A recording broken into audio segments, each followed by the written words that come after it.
미련하게만 보일 때라는 주제의 말씀인데 18절에서 25절을 교독해서 읽어볼게요. 제가 먼저 읽어보겠습니다. 한 주겠죠. 십자가의 도가 멸망하는 자들에게는 미련한 것이요 구원을 받는 우리에게는 하나님의 능력이라. 기록된 바 내가 지혜 있는 자들의 지혜를 멸하고 총명한 자들의 총명을 폐하리라 하였으니. 지혜 있는 자가 어디 있느냐, 선비가 어디 있느냐, 이 세대의 변론가가 어디 있느냐. 하나님께서 이 세상의 지혜를 미련하게 하신 것이 아니냐. 하나님의 지혜에 있어서는 이 세상이 자기 지혜로 하나님을 알지 못하므로 하나님께서 전도에 미련한 것으로 믿는 자들을 구원하시기를 기뻐하셨도다. 유대인은 표적을 구하고 헬라인은 지혜를 찾으나 우리는 십자가에 못 박힌 그리스도를 전하니 이들에게는 거리끼는 것이요 이방인에게는 미련한 것이오매 오직 부르심을 받는 자들에게는 유대인이나 헬라인이나 그리스도는 하나님의 능력이요 하나님의 지혜니라. 다 함께 읽겠습니다. 하나님의 어리석음이 사람보다 지혜롭고 하나님의 약하심이 사람보다 강하니라. 아멘. 여러분, 하나님 있다 보면 주변의 시선을 느낄 때가 있잖아요. 왜 저렇게까지 해? 저렇게 미련해 보이지? 왜 어렵게 해결을 할까? 왜 교회를 갈까? 왜 저런 시간에 놀지 않고 하고 싶은 걸 하지 않고 왜 저런 사람들이 좋아하지도 않고 어쩌면 시선을 받기도 하고 부담도 느끼는 그 일을 왜 하고 있을까? 라는 시선 혹시 받은 적 있어요? 신앙 때문에. 저는 많이 받아요. 많이 느끼고 많이 경험해요. 목사니까 더 그렇겠죠. 그죠? 목사라는 직업 때문에 그런 건 당연한 거지만 이러면 신앙인이기 때문에 이런 일을 겪는 것도 사실 익숙한 거 아닌가요? 하나님을 믿는 일 때문에 사람들이 나를 미련하게 나를 느끼게 하는 시선들은 사실 되게 당연한 거예요. 근데 제일 당연하지 않은 게 뭔지 아세요? 우리의 행동이 사람들한테 인정받으면 이상한 거예요. 사실 이해가 되지 않는 거거든요. 남들이 공부할 때 교회 가잖아요. 남들이 힘들다고 할 때 친구 찾으면 되는데 여러분 기도하잖아요. 이게 이해가 안 되는 것들이거든요. 근데 세상 사람들은, 친구들은 왜 그래? 너 꼭 교회 가야 돼? 나랑 놀면 안 돼? 여러분들 가끔 이럴 때가 있잖아요. 그럴 때 우리는 괜히 미련한 것 같이 보이고 뭔가 타협하지 못한 고집불통처럼 느껴지는 그 불편한 시선들을 느낄 때가 있거든요. 근데 이게 오늘 성경 말씀에 뭐라고 말하냐면 미련해 보이는 그것이 멸망하는 자들의 시선이래요. 근데 구원을 받는 사람들에게는요, 그런 시선들이 오히려 능력처럼 느껴진다는 거죠. 기도하고 예배하고 찬양하는 것, 사람들이 이해하지 못하는 그 신앙적인 행동들이 사실은 그리스도인들이 가지고 있는 최고의 능력이라는 거예요. 여기서 말하는 능력은 다이나믹한 엄청난 폭발적인 능력, 그 재능이나 소질을 말하는 게 아니에요.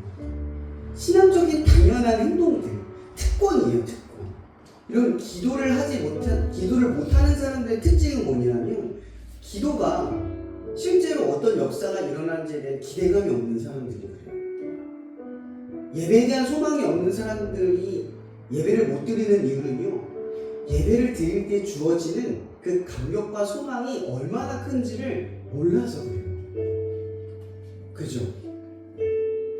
생각보다 우리가 가진 신앙은요, 말로 설명하기가 굉장히 어려워요. 근데 우리는 알고 있어요. 그래서 세상에 우리를 미련하게 느끼게 만드는 수많은 시선 속에서도 우리의 신앙적 행동들을 꿋꿋이 지켜가는 이유가 바로 여기에 있는 거예요. 우리는 비밀을 알고 있고 능력을 알고 있는데 세상 사람들은 능력도 모르고 비밀도 모르는 거예요. 그래서 우리의 행동이 미련해 보인다는 거죠. 저는 여러분들과 같이 사역을 하면서 늘 느끼는 것들이 하나 있어요. 뭐냐면 여러분들은 완전하지 않다. 완벽하지 않다. 그렇기 때문에 이 완벽하지도 않고 완전하지 않기 때문에 누군가에게 판단받고 평가받을 필요가 없다.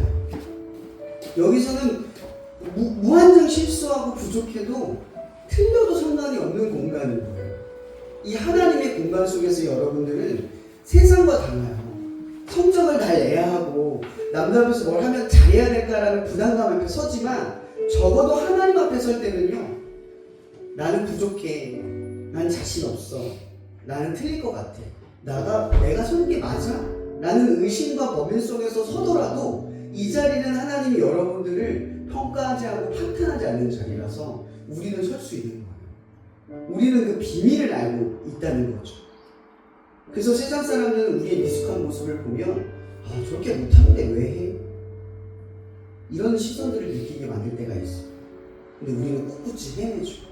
왜냐하면 우리가 믿는 건 내가 아니라 누구예요? 하나님을 믿거든요. 하나님이 시킨 일이니까 하나님을 보고 하는 거예요.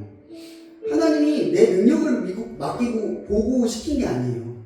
내가 너와 함께 할 거니까 너의 부족함은 상관없어. 내가 너를 통해 할 거야. 이 자신감을 믿음으로 불어 넣어 주시는 거예요. 근데 우리는 어디에서 흔들려요? 시선들, 우리의 실력들, 다른 사람의 판단, 평가들, 이런 거에 흔들려요. 믿음 때문에 흔들리는 것 같잖아요. 사실은 믿음이 없어서 흔들려요. 하나님만 보면 꿋꿋이 갈 수 있는 길인데 자꾸 하나님이 안 보이고 내가 자꾸 보이는 거예요. 오늘 말씀의 본문에 그렇게 시작을 합니다. 미련해 보일 때 여러분들은 다른 생각을 해야 돼요. 미련한 건 내가 잘하고 있다는 증거예요. 사람들이 한심하게 느끼고 있다는 건 내가 지금 하나님의 뜻대로 걸어가기 때문에 당연하게 느끼는 당연한 시선이라는 거예요.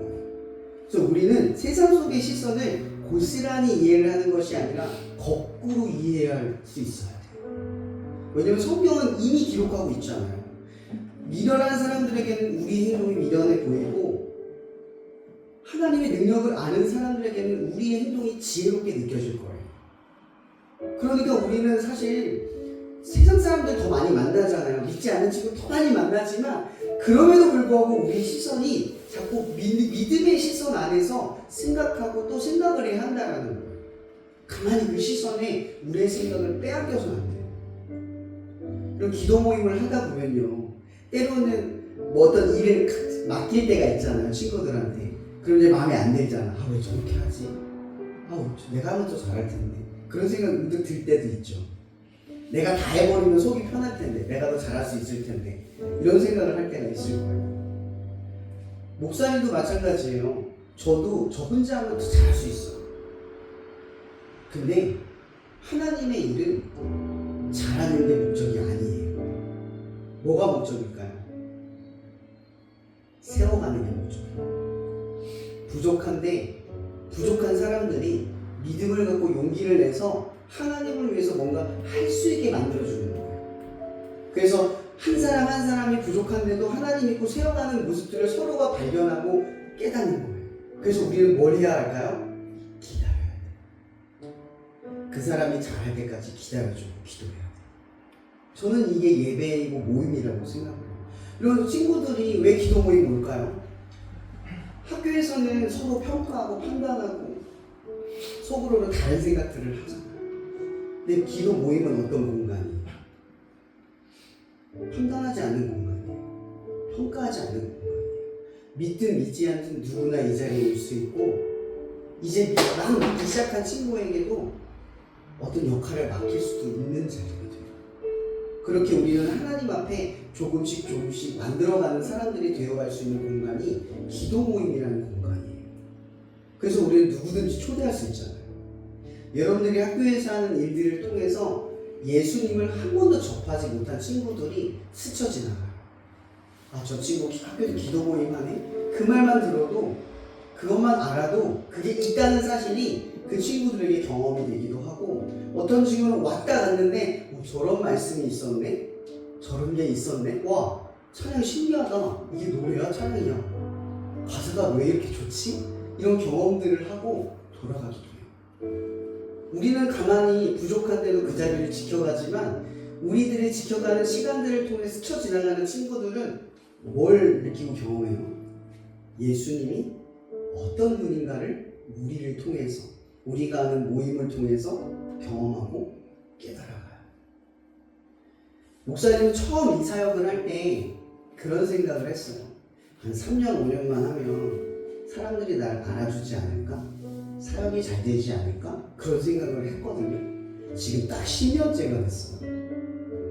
근데 뭐가 달라졌는 줄 아세요? 하나도 달라진 게 없어요. 전 똑같아. 10년 전에도 공장을 다녔고 지금도 공장을 다니고 있어요.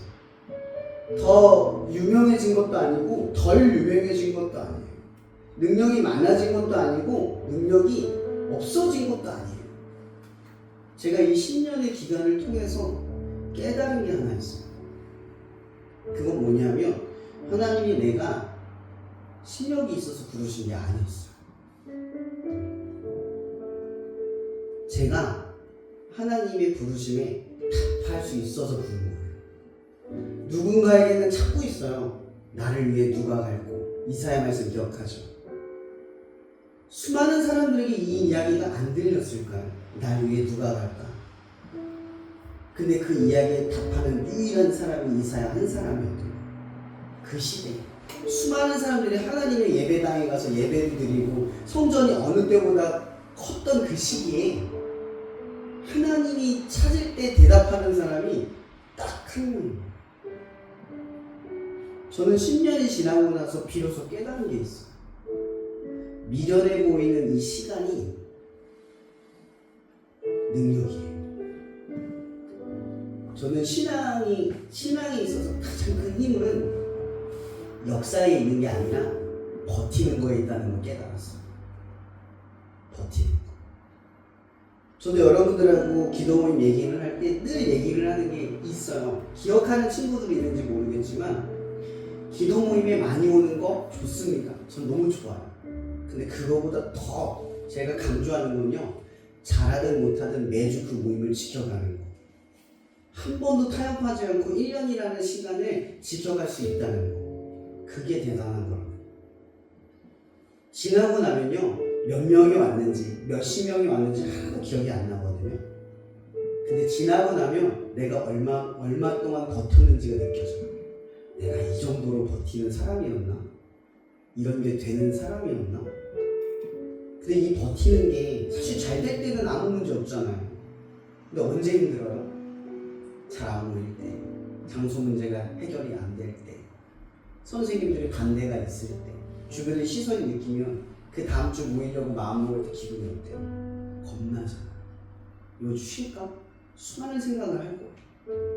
근데 그런데도 여러분들이 그 모임을 지킬 수 있다는 건 사실 엄청나게 대단한 거예요. 누가 그렇게 부담지라고 가르쳐요? 압박 주나요? 아무도 명령하지 않고 있어요. 하나님이 날 위해 누가 갈래? 여러분들이 답하고 있는 거예요. 제가 할게요.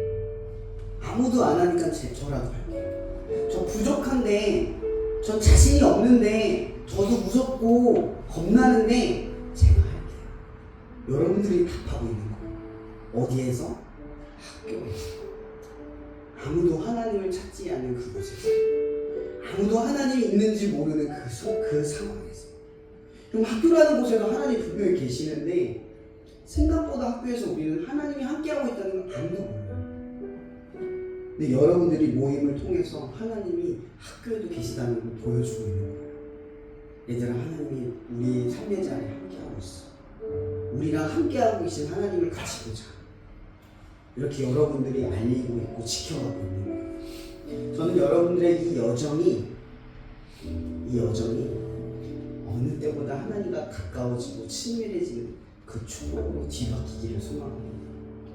이 시간 여러분들의 주어진 자리를 생각하고 그 부담감과 어려운 시기들을 쭉 거쳐오면서 모임을 처음 시작하기로 마음먹었던 그때를 또 떠올려 가면서 이 시간 우리 학교 기도 불씨를 위해서 기도했으면 좋겠어요.